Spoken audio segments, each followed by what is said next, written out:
అబ్బా, ఇంటికి వచ్చిందంటే ఒకటే గొడవలు. అసలు వీళ్ళతో నేను భరించలేకపోతున్నా, ఇంటికి రావాలంటేనే నాకు భయం వేస్తుంది అని పెద్ద పెద్ద డైలాగులు చెప్తూ ఉంటారు. సరే, ఇంట్లో వాళ్ళు కోపిష్టోళ్ళు, మంచోళ్ళు కాదు. మరి నువ్వేం చేస్తున్నావు? నీ సహనం ఏమైంది? నువ్వు ఏ పాటిని ఇంట్లో గొడవలు జరుగుతుంటే సద్దు మనిగేలా చేస్తున్నావు? నీ రోల్ ఏంటి అసలు ఇంట్లో? అంటే నువ్వు కూడా ఇంట్లో ఒక మనిషివే కదా. నువ్వు మాత్రం ఏ చిన్నదానికి అడ్జస్ట్ అవ్వవు, కానీ గొడవలైతే మాత్రం జడ్జి చేయడానికి ముందే వస్తావు.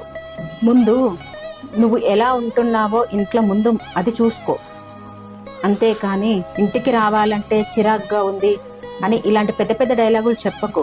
నీ బాధ్యత ఏంటి? నీ రోల్ ఏంటి? నీ కుటుంబము ఎందుకు గొడవలు పడుతుంది, ఏమైపోతుంది, ఈ చిన్న కన్సర్న్ కూడా నీకు లేకపోతే నువ్వు ఇంట్లో ఉండేందుకు లేకెందుకు? అసలు నీలో సహనం ఉందా? నువ్వు ఎప్పుడైనా ఇంట్లో ఉన్న మనుషుల్ని అర్థం చేసుకున్నావా? కాకుండా నీ వంతు నువ్వేం చేస్తున్నావు? సరే, అవతలి వాళ్ళ వల్ల గొడవలు అవుతున్నాయి, మరి నీ వల్ల ఏమవుతుంది?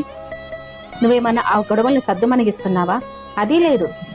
ఒక్కసారి నువ్వు ఇంట్లో ఎలా బిహేవ్ చేస్తున్నావో ఫస్ట్ తెలుసుకో. నువ్వు ప్రశాంతంగా ఉండి అవతలి వాళ్ళకి అప్పుడు సజెషన్స్ ఇయ్యి. అంతేకాని నువ్వే నిప్పు మీద ఉప్పులాగా చిటపటలాడి ఇటు వాళ్ళని ఎందుకు జడ్జ్ చేస్తావు? తప్పు కదా.